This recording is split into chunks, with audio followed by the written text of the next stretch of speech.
road that is on the causeway leading out toward Lindisfarne, and it's 4 miles long. So it's just crazy that this area is not passable during high tide. So we were smart this time and checked the tidal schedule so that we could actually come out to Lindisfarne this morning. We only have a window basically from 7 a.m. to 1 p.m. to be on the island. So we're coming out here early to see the castle, and then we're gonna get off the island before 1 p.m. and head to our next place. I'm leaving the car park and getting ready to walk the mile to the castle.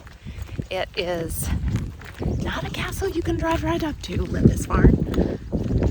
I'd been wanting to visit Holy Island since our trip to Northumberland in 2021. We did a road trip all over in which we visited 7 towns and 7 castles in 2 days. Please check out those town and castle videos in the description if you're interested.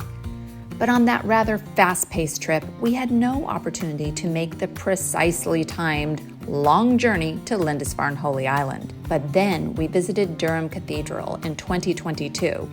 One of my best ever videos, by the way. And I learned about St. Cuthbert and really wanted to see Lindisfarne Priory and Castle. So this is our chance.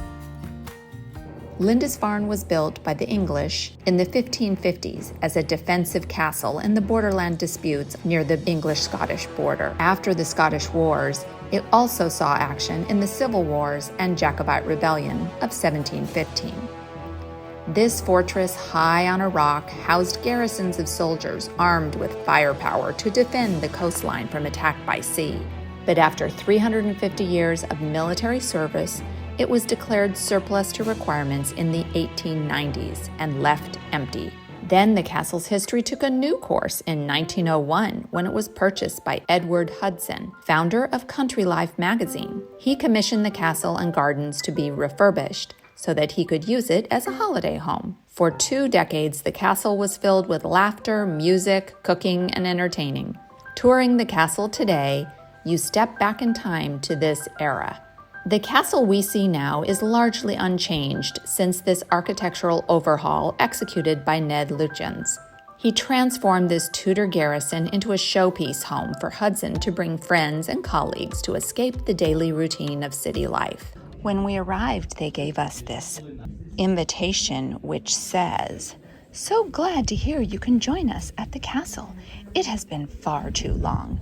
My housekeeper Jack warns me that storms are looming, so bring a greatcoat and galoshes. Hannah is preparing a feast, so you can look forward to dining well. So much for you to see here. Yours affectionately, Hudson. P.S. Be sure to check for safe crossing times." So this is an invitation to a lavish party in the early 1900s. Now we're going to walk into the castle and see what that's all about.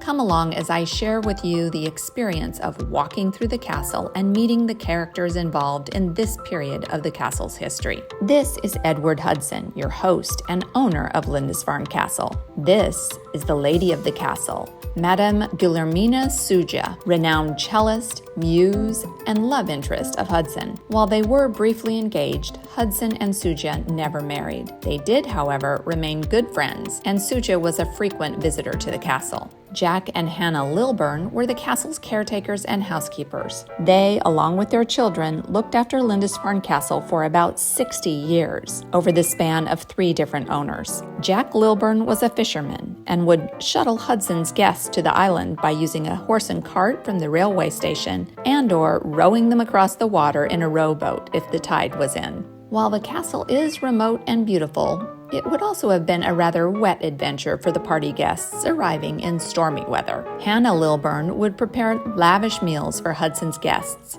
including feasts of sirloin, fowl, legs of mutton, and lobster. I love how they have set up the kitchen area to show you how baking would happen. Of course, I have to also zoom in on this vintage jar of Dundee marmalade, since I went to school in Dundee, Illinois, and one of my favorite subscribers still lives there. This piece of furniture was taken from, I believe, a Dutch church, and it was used for communion, but Hudson used it for gin. So he filled that with gin and served it to guests. Oh my goodness, it was his gin dispenser instead of the Holy Communion dispenser. I'm sure the Lilburns had a big job cleaning up after these booze-soaked bashes. Here's a quote on the crate of empty bottles. It's from a party guest and says, "After that, the only thing to do was get all together drunk." The good news for Hannah Lilburn is that at least she had a gorgeous view of the sea as she stood at the kitchen sink doing the washing up.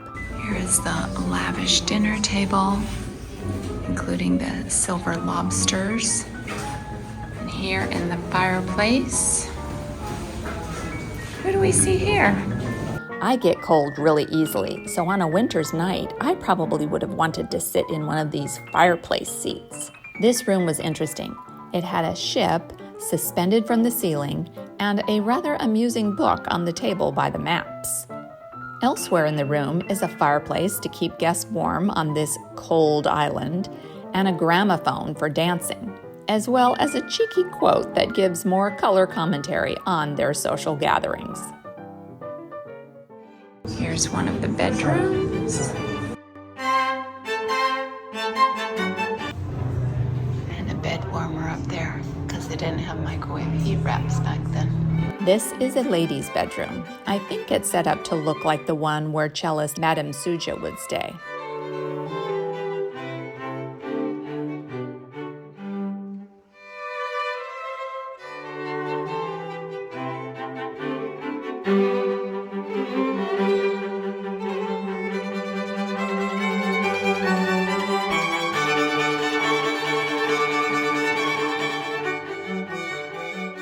Walking through the hallways, my favorite part is the view of the sea and the natural light, and I appreciate the beautiful brick and stone flooring and stairways. Probably very appropriate for the harsh weather here on the island, but also it helps the building retain that castle feel. Now it's time to walk outside and check out the view from the top of the castle. Pretty magnificent, isn't it? On a summer's evening, this would be sublime. In this clip, you can see what it looks like on the island in the lowest point of the low tide. You can see the Priory in this direction, and that is where we're going next. Now it's time to bid farewell to the castle and make our way to the Lindisfarne Priory. The walk down the path from the castle is lined with magenta flowers, which I thought was a nice touch.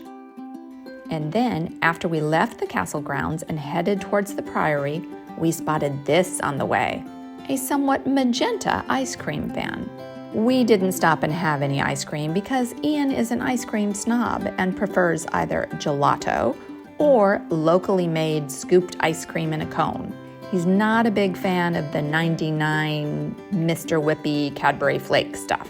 What about you? What would you choose for a day at the beach?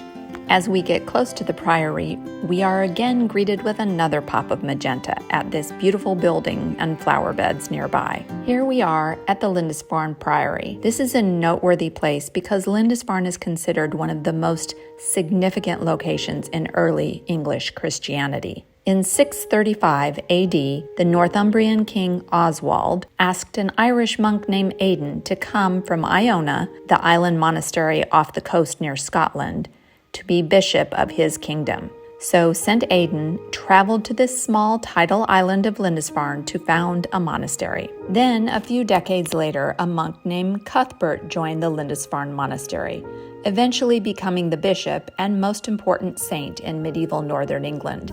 While the king appointed Cuthbert as bishop, this pastor was not without controversy or controversy. His reformed ways, which followed the religious practices of Rome instead of Ireland, caused upheaval.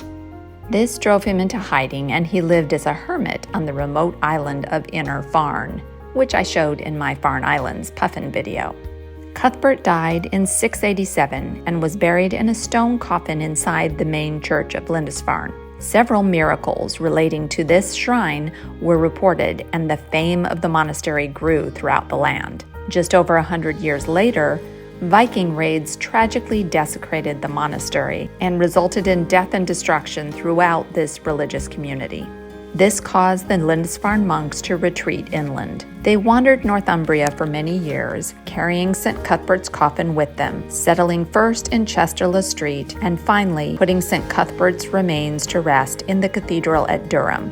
My Durham Cathedral video shows the magnificent tomb there, which for centuries has been a place of pilgrimage for followers. After the Norman conquest, monks re-established Lindisfarne as a monastic community in the mid-1100s. The ruins we see today are from a 12th century priory which was built upon the site of the original monastery. The priory was closed during Henry VIII's dissolution of the monasteries, and over the years the structure fell into disrepair, finally collapsing in the 1800s. I was glad to visit the Lindisfarne Priory, as it is sobering to look at these giant windows and think of the beautiful structure that once stood here. I had the same feeling I had at Tintern Abbey in Wales, where you look at the ruins and think of the building that once was there and the community that thrived within it.